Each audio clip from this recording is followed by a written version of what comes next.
Kemarin kita sudah mencoba mengamati aku dengan menggunakan pikiran, tapi kita tidak bisa menemukannya. Mengapa itu bisa terjadi? Karena kita kurang mengetahui kelengkapan dari diri kita. Bukan hanya tubuh dengan anggota badannya yang perlu dilatih, seperti tangan atau kaki, sehingga bisa berfungsi untuk melakukan suatu keterampilan tertentu. Namun ada hal-hal lain yang perlu dilatih, yaitu pikiran, perasaan, dan kesadaran. Pikiran selalu satu set dengan persepsi. Ketika kita melakukan kontak dengan suatu objek, maka persepsi akan mempersepsikan objek itu. Kemudian persepsi daripada objek itu disimpan dalam bentuk gambar dalam memori kita. Kemudian pikiran akan menganalisa, mencoba mengerti mengenai gambar persepsi yang disimpan dalam memori kita. Kemudian ada juga cara lain yang digunakan pikiran, yaitu dengan mengamati. Kita akan menaruh persepsi kita dengan cara memperhatikan. Kita memperhatikan satu objek, kemudian kita mengamati objek itu. Dan saat itu kita tidak menyimpan gambar daripada apa yang kita amati dalam pikiran kita, tapi kita mengetahui dari rasanya. Kemudian ada juga yang dinamakan perasaan. Perasaan itu selalu muncul dalam bentuk rasa. Perasaan adalah reaksi tubuh terhadap pikiran. Jadi kalau kita berpikir sesuatu, misalnya berpikir yang menakutkan, tubuh kita akan menjadi tegang, menjadi berkeringat dingin, jantung kita berdebar-debar, rasanya seperti lumpuh. Itu adalah reaksi tubuh terhadap pikiran kita. Sehingga kita tidak hanya perlu memperhatikan rasanya, tapi juga kita harus memperhatikan reaksi tubuh. Kemudian ada kesadaran. Kesadaran adalah rasa. Rasa yang timbul dari sesuatu, yaitu rasa yang disadari. Jadi dalam kesadaran itu ada dua rasa. Rasa yang disadari dan rasa yang menyadari. Siapa rasa yang menyadari? Aku.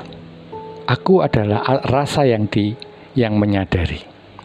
Selain kita mengerti mengenai ketiga tadi, kita juga harus mengerti mengenai apa yang dipikirkan, apa yang dirasakan. Kalau kita memikirkan suatu benda atau suatu objek, maka kita harus tahu bahwa benda atau objek itu dibagi menjadi beberapa kelas. Yang pertama adalah objek materi yang intangible atau berwujud. Tentu saja benda yang berwujud itu harus diletakkan di suatu tempat, yaitu kita bisa bertanya di mana, berapa banyak, kemudian bagaimana sifat-sifatnya, gerak-geriknya. Itu semua yang kita simpulkan, kita analisa menggunakan cara berpikir. Bisa juga kita mengetahuinya dengan cara memperhatikan, yaitu memperhatikan satu objek yang berwujud sehingga kita mengerti segalanya tentang objek itu. Kemudian ada juga objek yang tidak berwujud, yaitu intangible. Objek yang tidak berwujud ini hanya bisa diketahui dengan membayangkan. Misalnya udara. Udara itu adalah satu wujud, satu objek yang tidak berwujud. Sehingga kita hanya bisa mengetahui kualitasnya. Bagaimana kualitas udara saat ini? Bagaimana rasanya? Apakah dingin ataukah panas? Jadi satu yang tidak berwujud, kita hanya membayangkan. Dari bayangan tadi, kita memperhatikan. Yang diperhatikan adalah apa yang kita bayangkan. Itu adalah benda yang tidak berwujud. Jadi kita harus bisa menempatkan pikiran kita. Kita mau mengetahui suatu objek, kita harus menanyakan, objek ini apa? Apakah tangible atau intangible? Kemudian emosi. Emosi adalah satu objek yang intangible. Karena kita tidak bisa menanyakan di mana emosi itu. Di mana rasanya. Tapi kita mengetahui rasanya. Rasanya menyenangkan, menakutkan, menyedihkan, menggembirakan. Itu yang kita ketahui dari emosi. Sehingga kita kalau memakai alat-alat bantu kita, yaitu pikiran, perasaan, dan kesadaran, kita akan menimbulkan satu pertanyaan-pertanyaan yang berbobot. Banyak orang bertanya, kemana hidup setelah mati?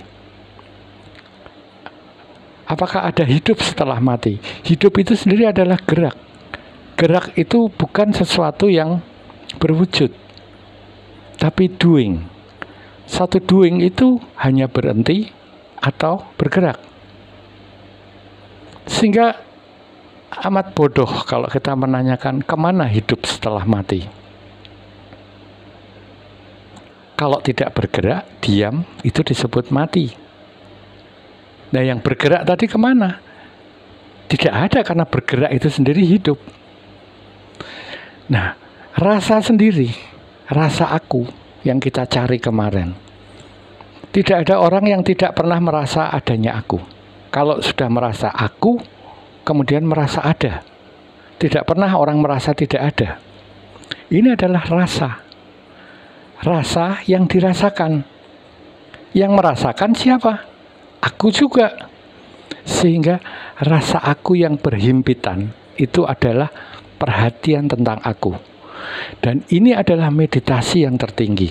Karena yang diperhatikan ada di sini, yang memperhatikan ada di sini.